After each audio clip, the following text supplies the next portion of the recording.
Assalamualaikum warahmatullahi wabarakatuh. Selamat pagi semuanya.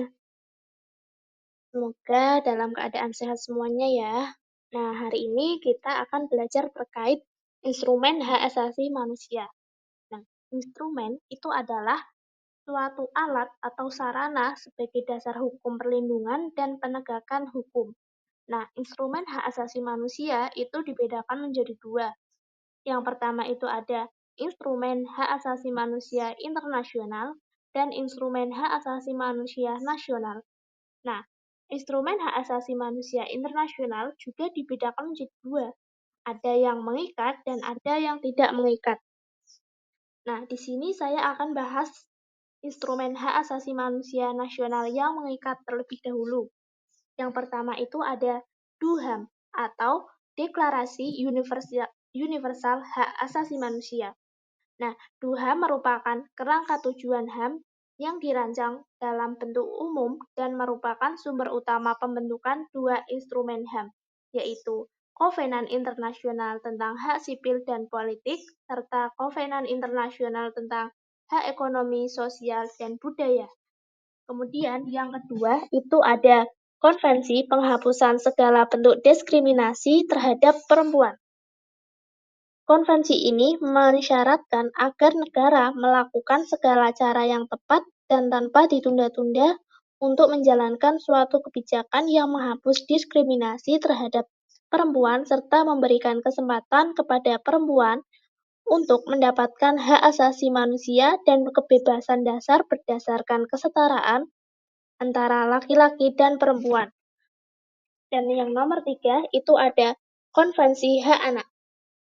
Dalam konvensi ini, negara harus menghormati dan menjamin hak bagi setiap anak tanpa diskriminasi adanya ras, warna kulit, jenis kelamin, bahasa, agama, pendapat politik, atau pendapat lainnya. Nah, terus yang kedua itu ada instrumen hak asasi manusia internasional yang tidak mengikat.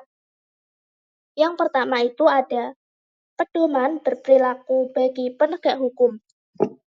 Terdapat 8 pasal yang mengatur mengenai tanggung jawab penegak hukum, yaitu perlindungan HAM, penggunaan kekerasan, penanganan terhadap informasi rahasia, pelarangan penyiksaan, perlakuan penghukuman lain yang kejam, tidak manusiawi, dan merendahkan martabat manusia, perlindungan kesehatan tahanan, pemberantasan korupsi, serta penghargaan terhadap hukum dan undang-undang.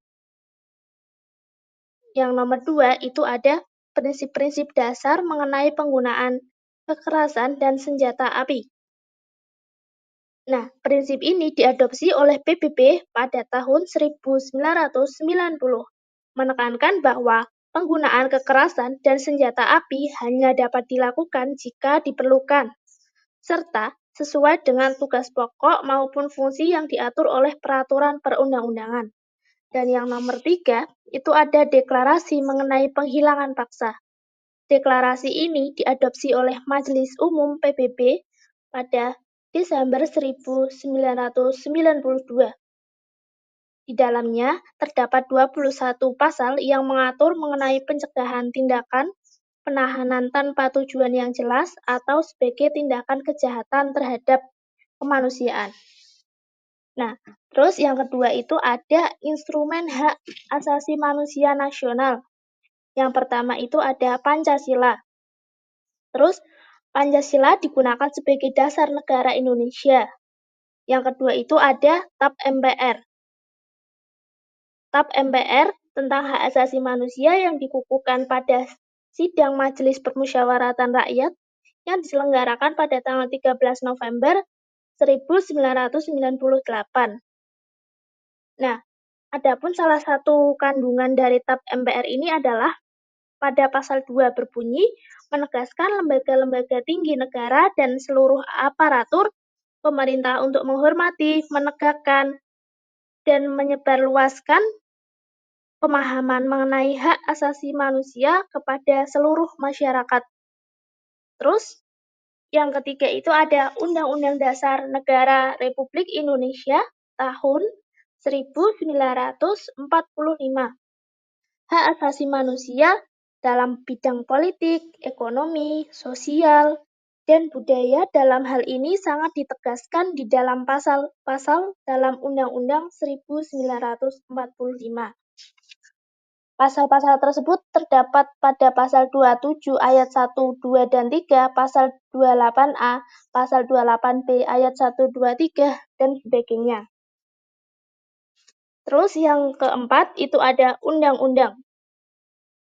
Undang-undang ini merupakan salah satu instrumen hukum tentang hak asasi manusia yang merupakan instrumen pokok untuk melindungi dan menjamin semua hak setiap individu manusia. Terus Undang-Undang Nomor 26 Tahun 2000 tentang Pengadilan HAM. Instrumen hukum ini mengatur tentang dua hal, yaitu dalam hal pengaturan tentang pelaksanaan proses hukum acara pada pengadilan HAM, dan dalam pengaturan tentang pembuatan pidana yang digolongkan sebagai bentuk pelanggaran berat terhadap hak asasi manusia. Terus yang C itu ada Undang-Undang Nomor 23 Tahun 2002 tentang Perlindungan Anak. Dalam kaitannya dengan undang-undang disebutkan bahwa anak itu tidak boleh diikut-sertakan dalam berbagai kegiatan politik, misalnya kayak kampanye, terus kerusuhan sosial, sengketa bersenjata, dan lain sebagainya. Namun, anak-anak itu harus dijaga, dilindungi, dan disayangi. Terus, yang D itu ada Undang-Undang Nomor 23 Tahun 2004 tentang penghapusan kekerasan dalam rumah tangga. Korban kekerasan memiliki hak untuk memperoleh jaminan untuk mendapatkan perlindungan dari relawan, tenaga medis, atau tenaga kesehatan para pekerja sosial, dan para pendamping atau pembimbing rohani. Nah, yang selanjutnya ada Undang-Undang Nomor 40 Tahun 2008 tentang penghapusan diskriminasi ras dan etnis. Undang-undang ini menegaskan bahwa pembedaan atau diskriminasi antara ras dan etnis harus dihapuskan karena merupakan salah satu bentuk pelanggaran HAM. Baik, mungkin itu saja yang dapat saya sampaikan. Kurang lebihnya mohon maaf. Wassalamualaikum warahmatullahi wabarakatuh.